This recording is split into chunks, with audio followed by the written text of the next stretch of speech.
Assalamualaikum warahmatullahi wabarakatuh. Selamat datang kembali di sesi pendalaman kita. Kali ini nih, kita mau bongkar materi yang udah Anda siapin soal dunia akad-akad syariah, ada catatan kuliah, ada transkrip video ya.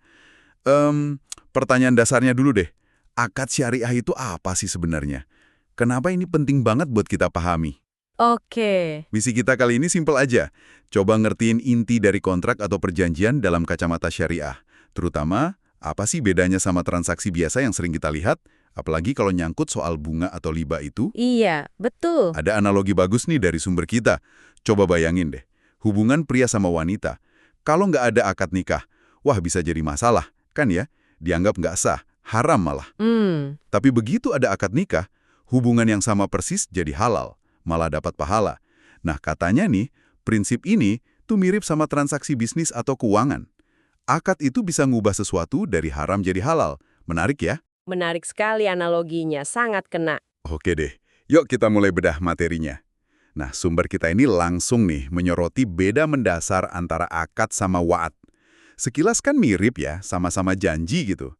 Tapi ternyata dampaknya beda jauh. Bisa dijelasin nggak intinya gimana? Betul, betul. Jadi akad itu ibaratnya ikatan resmi ya, perjanjian formal antara dua pihak atau bisa lebih. Oke. Nah, kuncinya harus ada serah terima pernyataan yang jelas, ada yang nawarin, namanya ijab, terus ada yang nerima, itu kabul. Dan semua proses ini harus ngikutin aturan main syariah. Ijab kabul ya? Iya, begitu akadnya jadi, sah gitu, langsung muncul hak dan kewajiban. Ini ngiket loh, ngiket secara hukum dunia, istilahnya kodoan, dan juga ngiket secara pertanggungjawaban nanti di akhirat, dianatan. Contoh paling gampang ya tadi, akad jual beli atau akad nikah. Oke, ngiket dunia akhirat ya. Baik gak nih sama wad? Kalau wad itu, gimana ya bilangnya? Lebih ke janji sepihak aja. Saya janji nanti saya mau kasih kamu ini, gitu. Oh, cuma janji aja. Iya, dan menurut mayoritas ulama, janji kayak gini tuh pada dasarnya nggak bisa dituntut di pengadilan kalau misalnya saya ingkar. Ya tentu ingkar janji itu masalah moral ya, ada konsekuensinya. Kayak janji-janji kampanye gitu kan, susah nagihnya secara hukum. Iya juga ya. Tapi, tunggu dulu. Kayaknya di sumber kita disebutin juga deh. Ada kondisi di mana janji atau wa'ad ini jadi mengikat juga. Gimana tuh? Tepat sekali. Nah, ini ada nuansa pentingnya. Ada juga pandangan lain dan ini jadi relevan banget di keuangan syariah modern. Ada fatwa DSN MUI, nggak usah hafalin nomornya ya, tapi intinya ngasih rambu-rambu kapan sebuah janji itu jadi wajib dipenuhi. Oh, oke. Kapan tuh? Kira-kira gini, pertama, janjinya harus tertulis. Kedua, janji itu dikaitkan sama syarat tertentu yang jelas yang harus dipenuhi sama orang yang dijanjikan. Mau'ud. Ketiga, isi janjinya itu sendiri nggak boleh bertentangan sama syariah. Syaratnya juga nggak boleh haram ya? Betul. Dan yang terakhir, kalau si penerima janji ini udah berhasil memenuhi syarat tadi, nah, baru deh janji itu jadi mengikat, wajib dipenuhi, bahkan bisa dituntut kalau nggak ditepati. Contohnya gimana tuh biar gampang? Gampangnya gini, saya bikin janji tertulis nih. Saya akan kasih kamu sepeda, ini apa yang dijanjikan, kalau kamu lulus ujian dengan nilai A. Nah, nilai A ini syaratnya. Begitu Anda beneran dapat nilai A, janji saya tadi itu jadi kayak utang, harus dibayar. Ah, oke. Jadi ada syaratnya ya? Iya, dan tentu syaratnya atau barangnya nggak boleh yang haram. Nggak bisa janjian miras kalau menang judi, misalnya. Nah, konsep wadah yang jadi mengikat ini ternyata kepakai di beberapa produk LKS, Lembaga Keuangan Syariah. Misalnya, janji buat jual aset di akhir masa sewa di produk leasing syariah atau IMBT. Oke. Jadi jelas ya bedanya. Janji biasa ya sekedar janji.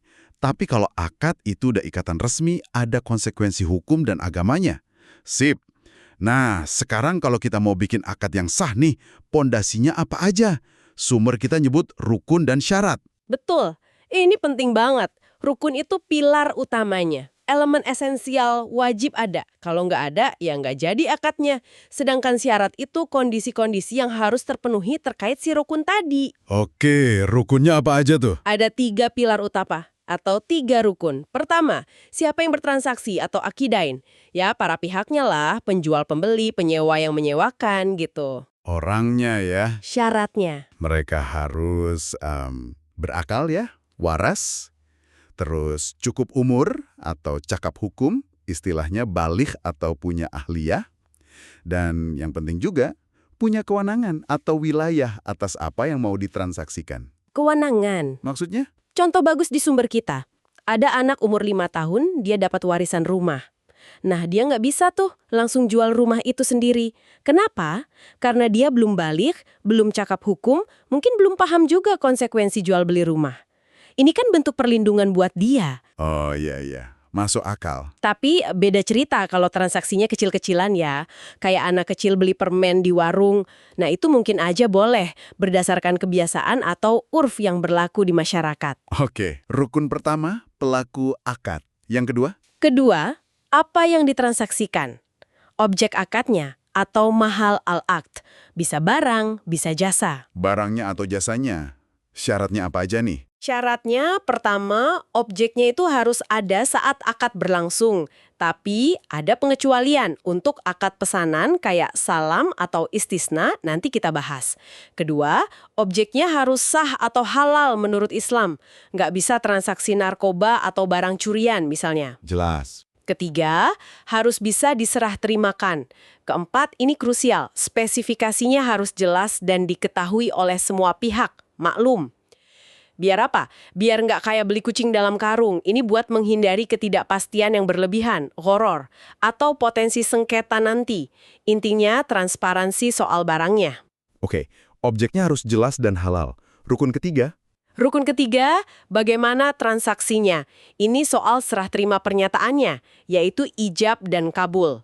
Penawaran dari satu pihak dan penerimaan dari pihak lain. Ijab kabul lagi ya. Syaratnya gimana? Syaratnya, pertama, maksudnya harus jelas. Kalau niatnya jual beli, ya pernyataannya harus mencerminkan jual beli, bukan sewa atau pinjam. Kedua, harus nyambung. Kalau saya nawarin jual, Anda jawabnya iya menerima beli, bukan nawarin sewa. Harus sinkron ya. Betul. Ketiga, harus bersambung dalam satu majelis akad. Istilahnya ittihad al-majlis. Nah, satu majelis ini zaman sekarang bisa fleksibel ya. Nggak harus selalu duduk bareng di satu tempat. Bisa aja dalam satu percakapan telepon yang nggak terputus atau bahkan dalam satu sesi transaksi online yang aman. Oh, jadi online juga bisa ya? Bisa selama proses ijab kabulnya jelas dan bersambung dalam sesi itu. Dan yang paling fundamental, semua ini harus didasari kerelaan kedua belah pihak. Ada ayatnya kan, antarodin minkum, harus saling ridho. Nggak boleh ada paksaan sama sekali. Sip. Jadi, pelaku akad, objek akad sama ijab kabul. Masing-masing ada syaratnya biar sah. Oke. Nah, sekarang nih di sumber, kita kan disebutin banyak banget ya jenis-jenis akad. Rasanya kalau dibahas satu-satu, bisa pusing 7 keliling nih. Mungkin bisa dikelompokkan aja biar lebih gampang dicerna. Kita fokus ke yang paling sering kita dengar atau temui aja gimana? Ide bagus itu. Memang variasinya banyak banget. Tapi betul, kita bisa kelompokkan jadi beberapa keluarga besar akad. Tergantung tujuannya apa. Secara garis besar bisa kita bagi jadi akad-akad untuk urusan jual beli, nama umumnya bai. Akad-akad untuk urusan sewa atau penggunaan jasa, itu ijarah. Akad-akad untuk kerjasama atau bagi hasil, nah ini syirkah. Dan yang terakhir, akad-akad yang tujuannya lebih ke tolong-menolong atau sosial, nggak cari untung, itu tabaruk. Oke, 4 kelompok besar ya. Jual beli, sewa jasa, kerjasama, sama sosial. Iya, dan akad-akad ini yang jadi dasar buat produk-produk di berbagai lembaga keuangan syariah, mulai dari bank, asuransi, pasar modal, multi-finance, fintech, sampai koperasi syariah pun pakai akad-akad ini. Kita coba lihat contoh yang paling penting aja ya di tiap kelompok. Setuju banget. Kita mulai dari yang pertama deh, jual beli atau buy. Kalau jual beli biasa kan kita udah paham ya, tapi ada istilah murabahah. Apa sih bedanya sama jual beli biasa? Dan kenapa ini kayaknya populer banget di bank syariah? Nah, murabahah ini unik. Intinya sebetulnya jual beli juga, tapi ada syarat tambahannya.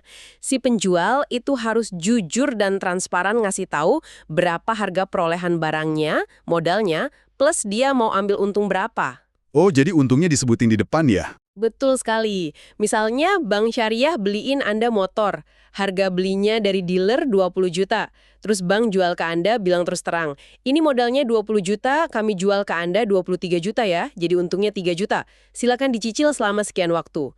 Kunci utamanya di transparansi margin keuntungan itu. Makanya ini jadi cara populer buat Bank Syariah ngasih pembiayaan pembelian barang tanpa harus pakai mekanisme bunga pinjaman. Oke. Jadi bukan pinjemin uang terus berbunga, tapi jual beli barang dengan margin ya. Terus ada lagi nih, salam sama istisna. Ini kayaknya mirip-mirip pre-order gitu ya? Mirip, betul. Keduanya ini akad jual beli untuk barang yang belum ada atau belum jadi pas akadnya dibuat. Bedanya, kalau salam itu biasanya pembayarannya lunas di muka, tunai. Terus barangnya dikirim nanti sesuai spesifikasi dan waktu yang disepakati. Dulu banyak buat hasil pertanian. Sekarang relevan juga buat e-commerce misalnya. Istisna itu lebih spesifik lagi. Biasanya untuk barang yang memang perlu dibuat atau diproduksi dulu sesuai pesanan khusus atau custom made. Contohnya, bangun rumah, pesen furnitur, desain sendiri, bikin sepatu, pesanan. Oh, yang custom gitu ya? Betul. Bedanya lagi sama salam, di istisna ini biasanya penjualnya itu ya produsennya langsung. Dan cara pembayarannya lebih fleksibel. Bisa di muka sebagian atau seluruhnya, bisa dicicil selama proses pembuatan, atau bisa juga dilunasi pas barangnya udah jadi dan diterima. Intinya sama, memastikan ada transaksi barang real, bukan cuma muterin uang. Oke. Terus kalau kita mau tukar uang asing, falas gitu, itu masuk jual beli juga? Iya, itu masuk kategori jual beli juga, namanya akad syarf. Tapi aturannya cukup ketat nih buat menghindari unsur spekulasi atau maisir. Gimana aturannya? Gampangnya gini, kalau tukar mata uang yang sejenis, misalnya rupiah pecahan 100.000 ditukar sama pecahan 50.000, nilainya harus sama persis, 100.000 ya 100.000. Dan harus diserahin saat itu juga, tunai, istilahnya takabut. Harus pas nilainya dan langsung serah terima, ya? Betul. Kalau tukar mata uang yang beda jenis, misalnya rupiah sama dolar, nah nilai tukarnya atau kursnya boleh beda sesuai kesepakatan pasar saat itu. Tapi syarat takabutnya tetap berlaku, harus diserah terimakan saat itu juga secara tunai. Makanya transaksi falas berjangka atau forward yang tujuannya cuma buat untung-untungan dari selisih kurs di masa depan, itu umumnya nggak dibolehin dalam syariah. Kecuali ya ada kebutuhan real kayak buat hedging atau lindung nilai, itu ada aturan mainnya lagi. Wah, ketat juga ya soal falas ini. Oke, itu tadi soal keluarga jual beli. Sekarang kita pindah ke keluarga kedua, sewa-menyewa atau penggunaan jasa. Akadnya ijaroh ya tadi. Gimana nih penjelasannya? Iya, ijaroh. Ini pada dasarnya akad untuk memanfaatkan sesuatu. Bisa memanfaatkan barang atau aset. Contohnya ya, sewa rumah, sewa mobil, sewa ruko. Bisa juga memanfaatkan jasa atau tenaga kerja seseorang. Oh, jadi gaji karyawan itu masuk ijaroh juga. Betul. Kalau kita kerja di kantor terus digaji, itu akadnya ijaroh atas jasa kita. Gaji yang kita terima itu namanya ujroh atau upah. Fee buat dokter, ongkos naik ojek, tarif parkir, fee konsultan, itu semua contoh ujroh dalam akad ijaroh. Oke. Nah, di sumber tadi ada istilah IMBT. Itu singkatan dari apa? Dan mirip leasing konvensional ya katanya. Sewa, tapi ujung-ujungnya barangnya jadi milik kita. Tepat, IMBT itu singkatan dari Ijarah Muntahaya Bitamlik. Artinya, sewa-menyewa yang berakhir dengan kepemilikan. Mirip banget sama leasing ya. Jadi Anda nyewa aset, misalnya rumah dari bank syariah, buat jangka waktu tertentu. Nah, cicilan sewa yang Anda bayar itu bisa jadi udah termasuk porsi untuk beli aset itu secara bertahap. Nanti di akhir masa sewa, kalau semua cicilan udah lunas sesuai perjanjian, asetnya pindah tangan jadi milik Anda sepenuhnya. Ini jadi alternatif KPR atau leasing di bank syariah. Menarik. Selain IMBT, ada lagi jualah. Ini apa lagi? Bedanya sama ujroh atau gaji biasa apa? Nah, ini beda tipis tapi penting. Kalau ujroh atau gaji dalam ijarah biasa, itu kan biasanya dibayar atas usaha atau waktu kerja yang udah kita kasih, terlepas hasilnya nanti 100% sukses atau enggak sesuai target awal. Selama kita udah kerja sesuai job desk, kita berhak atas upah. Ya, benar. Kalau jual lah, ini lebih ke akad pemberian imbalan atau fee yang dijanjikan. Tapi imbalan itu hanya akan diberikan jika suatu target pekerjaan tertentu berhasil dicapai. Oh, kalau targetnya tercapai baru dibayar ya? Betul. Contoh klasiknya itu sayembara. Misal, siapa yang bisa nemuin kucing saya yang hilang, saya kasih hadiah 1 juta. Nah, hadiah 1 juta itu baru wajib dikasih kalau kucingnya beneran ketemu. Kalau nggak ketemu, ya nggak wajib bayar. Oke, kayak komisi gitu ya? Persis. Di dunia bisnis modern, ini sering dipakai buat skema komisi. Misalnya agen properti. Dia baru dapat komisi kalau berhasil jualin rumah. Agen asuransi baru dapat komisi kalau berhasil dapetin nasabah baru atau nutup polis. Jadi imbalannya tergantung hasil akhir. Menarik banget bedanya. Oke, sekarang kita masuk ke keluarga ketiga nih, yang sering bikin orang penasaran. Kerjasama atau bagi hasil, akadnya syirkah ya. Di dalamnya ada mudharabah sama musyarakah. Apa sih beda utama keduanya? Betul, ini jantungnya ekonomi bagi hasil ya. Perbedaan kuncinya ada di siapa yang nyetor modal dan gimana pembagian resiko kerugiannya. Kita mulai dari mudharabah dulu ya. Oke, mudharabah. Di mudharabah ada 2 pihak utama. Pihak pertama namanya syahibul mal, dia yang nyediain modal 100%, full modal dari dia. Pihak kedua namanya mudorib, dia yang punya keahlian, tenaga, dan waktu buat ngejalanin usahanya. Dia nggak nyetor modal uang. Satu modal, satu kerja ya? Bisa dibilang gitu. Nah, kalau usahanya untung, keuntungannya dibagi berdasarkan nisbah atau rasio yang udah disepakatin di awal. Misalnya 60-40, 70-30, terserah kesepakatan. Tapi kalau usahanya rugi, nah ini bedanya, selama kerugian itu bukan karena kelalaian atau kesalahan si mudarib ya, resiko kerugian modalnya itu ditanggung penuh sama si pemilik modal, si syahibul ma'al. Si mudarib ruginya apa? Ya rugi waktu, tenaga, dan pikiran yang udah dia keluarin. Oh, jadi resiko modal di pemilik modal ya, kalau di mudharabah. Kalau musyarakah gimana? Nah, kalau musyarakah atau sering juga disebut syirkah aja, ini beda. Di sini, semua mitra, bisa 2 orang atau lebih, sama-sama nyetor modal untuk usaha. Bisa uang, bisa juga aset lain yang dinilai. Dan biasanya mereka juga sama-sama ikut terlibat dalam pengelolaan usahanya, meskipun porsi keterlibatannya bisa beda-beda. Jadi sama-sama modal, sama-sama kerja biasanya ya? Iya, umumnya gitu. Terus kalau untung dibagi sesuai kesepakatan nisbah juga. Nah, kalau rugi gimana? Kalau rugi, kerugiannya ditanggung bareng-bareng secara proporsional sesuai dengan porsi modal masing-masing yang disetor di awal. Jadi adil, yang modalnya lebih besar, ya nanggung resiko ruginya lebih besar juga. Prinsip dasarnya kan al-ghunmu bil ghirmi. Untung dinikmati bareng, rugi juga ditanggung bareng. Wah, ini mirip konsep PT atau CV ya? Betul banget. Badan usaha kayak perseroan terbatas atau CV atau komanditer Venuscap itu sebenarnya secara konsep bisa banget pakai kerangka akad syirkah ini. Terus tadi ada disebut musyarakah mutanakisah atau MMQ. Katanya ini dipakai buat KPR syariah juga selain IMBT tadi. Gimana mekanismenya? Iya, MMQ ini variasi yang menarik dari musyarakah. Artinya kira-kira kemitraan yang menurun atau diminishing partnership. Sering banget dipakai buat KPR syariah. Gampangnya gini, Anda sama bank syariah, patungan atau syirkah buat beli rumah. Patungan beli rumah. Iya, misalnya harga rumah 1 miliar. Anda punya DP 200 juta, 20%, bank nambahin 800 juta, 80%. Jadi rumah itu milik bersama. Anda 20%, bank 80%.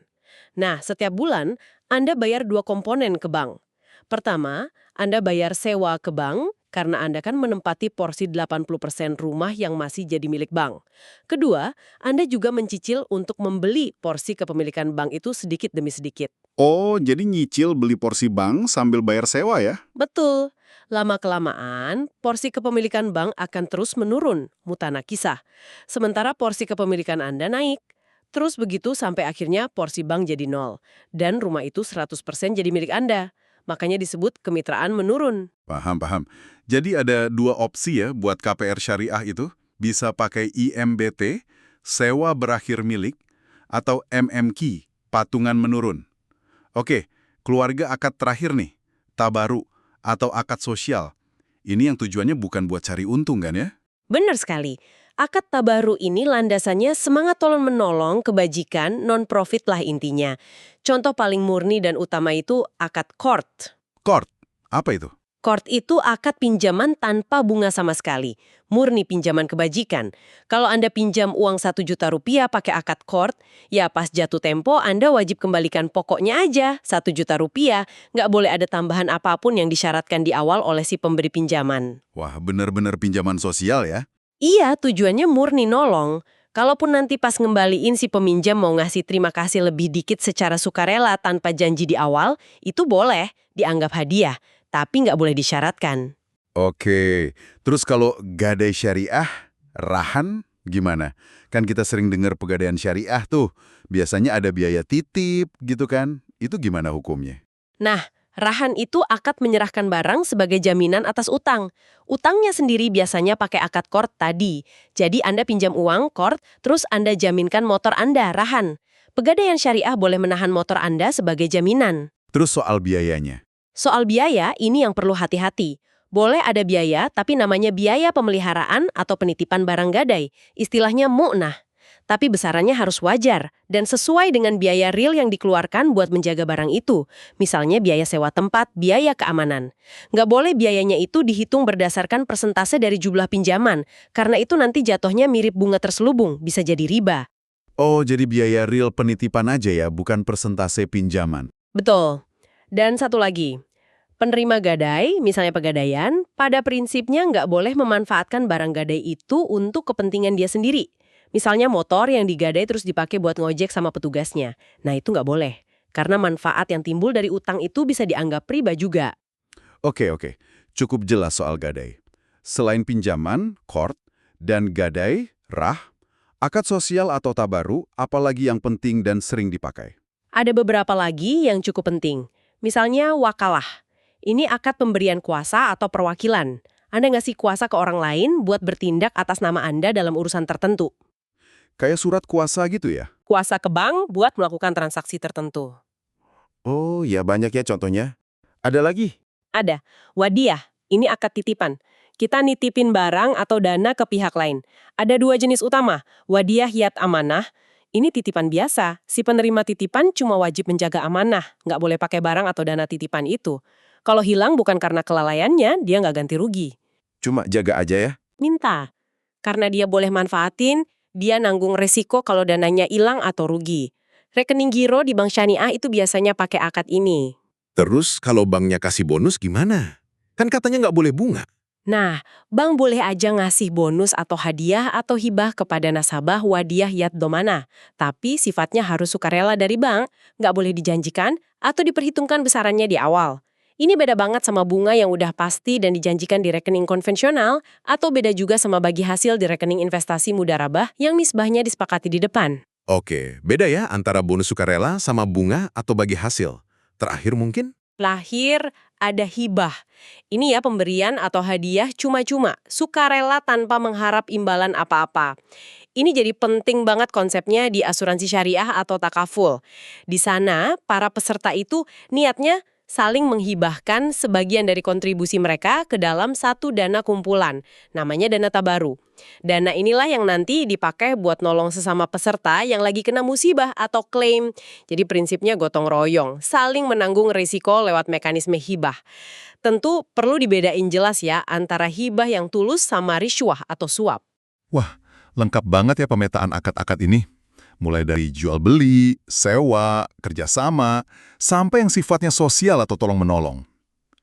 Jadi, kalau kita coba tarik benang merahnya nih, apa sih sebenarnya inti dari semua pemahaman soal akad ini? Kenapa kita perlu tahu? Bahkan mungkin kalau kita sehari-hari nggak pakai produk bank atau lembaga keuangan syariah sekalipun. Pertanyaan bagus. Intinya gini, akad ini adalah bisa dibilang tulang punggungnya transaksi dalam perspektif ekonomi syariah. Dia itu kayak ngasih aturan main, ngasih kerangka hukum, sekaligus etika, biar semua transaksi yang kita lakukan itu berjalan sesuai prinsip-prinsip dasar syariah. Prinsip dasar kayak apa tuh? Ya, kayak prinsip keadilan, transparansi atau keterbukaan, saling ridho atau kerelaan tadi, dan yang paling penting, bebas dari unsur-unsur yang dilarang peras. Utamanya ya riba atau bunga, terus ketidakpastian atau spekulasi yang berlebihan, goror, sama unsur perjudian, maisir. Jadi, akad ini semacam filter ya, biar transaksinya bersih. Bisa dibilang gitu. Dan yang menariknya lagi, akad-akad ini bukan cuma konsep atau teori di awang-awang ya. Mereka ini nawarin alternatif yang konkret buat transaksi-transaksi konvensional yang mungkin bermasalah secara syariah. Contoh tadi, butuh dana. Syariah bilang, jangan ambil pinjaman berbunga, riba, itu haram. Terus solusinya apa? Solusinya, syariah nawarin jalan lain. Misalnya, kalau butuh barang, ya beli aja lewat skema jual-beli murabahah. Ada keuntungan buat penjual, tapi itu dari jual-beli, bukan bunga pinjaman. Halal. Atau kalau butuh modal usaha, ya jangan pinjam uang berbunga, tapi coba kerja sama usaha pakai skema mudharabah atau musyarakah. Nanti hasilnya dibagi sesuai kesepakatan. Itu juga halal. Jadi hasil akhirnya mungkin mirip ya, sama-sama dapat barang atau dana. Betul, hasil akhirnya bisa jadi mirip. Anda sama-sama dapat rumah atau sama-sama dapat modal usaha. Tapi proses dan akad yang dipakai di balik itu semua, nah itu yang fundamental bedanya. Itu yang nentuin status halal atau haramnya transaksi itu di mata syariah. Ingat lagi analogi nikah sama kumpul kebo tadi. Sama-sama hubungan pria wanita, tapi status hukum dan keberkahannya beda jauh kan? Proses dan akadnya itu penting banget. Sama kayak ayam, disembelih pakai aturan, sama mati ketabrak mobil. Sama-sama mati, tapi hukumnya beda kan buat dimakan? Iya, analoginya kena banget. Proses itu penting. Tapi nih pertanyaan lanjutan. Apakah dalam prakteknya selalu semudah dan seideal itu? Kayaknya di sumber kita sempat nyinggung sedikit soal tantangan implementasi dan pengawasan ya. Nah, ini pertanyaan kritis dan penting banget.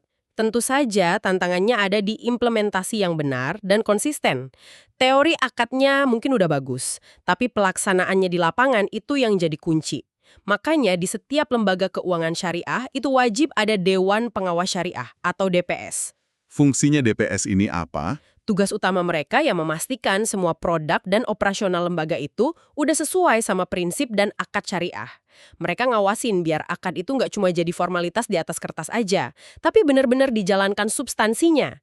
Jangan sampai misalnya nih, akad murabahah tadi cuma dijadiin kedok atau bungkus buat ngasih pinjaman uang tunai biasa, tapi ditambahin margin yang fungsinya persis kayak bunga, tanpa ada proses jual beli aset real yang benar-benar terjadi di situ. Wah, bisa gitu ya? Bisa aja terjadi kalau pengawasannya lemah atau niatnya udah nggak benar. Itu namanya hilah atau rekayasa hukum buat ngakalin aturan syariah, dan itu jelas nggak dibenarkan. Jadi pengawasan dan komitmen semua pihak itu krusial banget. Oke, jadi memang ada tantangan di implementasinya ya. Tapi secara umum, memahami soal akad ini benar-benar bisa mengubah cara pandang kita terhadap transaksi ya. Kita jadi diajak nggak cuma lihat hasil akhirnya aja. Oh, dapat untung, oh dapat barang. Tapi juga ngelihat ke dalam. Gimana sih strukturnya? Prosesnya udah bener belum? Transparan nggak? Risikonya dibagi secara adil nggak? Landasan etiknya gimana? Tepat sekali, itu esensinya. Pemahaman ini ngajak kita lebih kritis dan lebih mindful dalam bertransaksi. Dan ini mungkin membawa kita ke satu perenungan terakhir nih buat kita semua. Wah, apa tuh? Setelah kita tahu nih berbagai macam struktur akad syariah ini, yang semuanya menekankan nilai-nilai keadilan, kerelaan, transparansi, kejelasan, pembagian resiko yang berimbang, gimana kalau kita coba bawa semangat atau spirit dari akad-akad ini ke dalam setiap perjanjian atau kesepakatan yang kita buat dalam kehidupan sehari-hari? Maksudnya gimana? Ya, bahkan mungkin di luar konteks transaksi syariah murni, misalnya pas bikin perjanjian kerja, perjanjian sewa rumah biasa, atau bahkan kesepakatan bisnis kecil-kecilan sama teman. Coba kita refleksikan. Apakah prosesnya udah adil buat semua pihak? Apakah niat kita udah baik? Apakah udah ada kerelaan yang tulus dari semua? Apakah kita udah berusaha menghindari unsur eksploitasi atau mengambil keuntungan secara nggak wajar dari pihak lain? Mungkin pertanyaannya jadi lebih personal. Apa sih makna keadilan yang sejati dalam sebuah kesepakatan? Menurut Anda pribadi? Pertanyaan yang dalam banget itu buat direnungkan masing-masing ya. Jadi nggak cuma soal halal haram formal, tapi juga soal spirit keadilan dan etika di baliknya. Oke deh, kalau Anda, para pendengar, mau eksplorasi lebih jauh lagi, materi sumber yang tadi kita bahas ini, atau mungkin nomor-nomor fatwa yang sempat kesebut tadi, bisa jadi titik awal yang bagus banget. Terima kasih banyak udah nyimak sesi pendalaman kita kali ini. Sampai jumpa di pembahasan menarik berikutnya ya.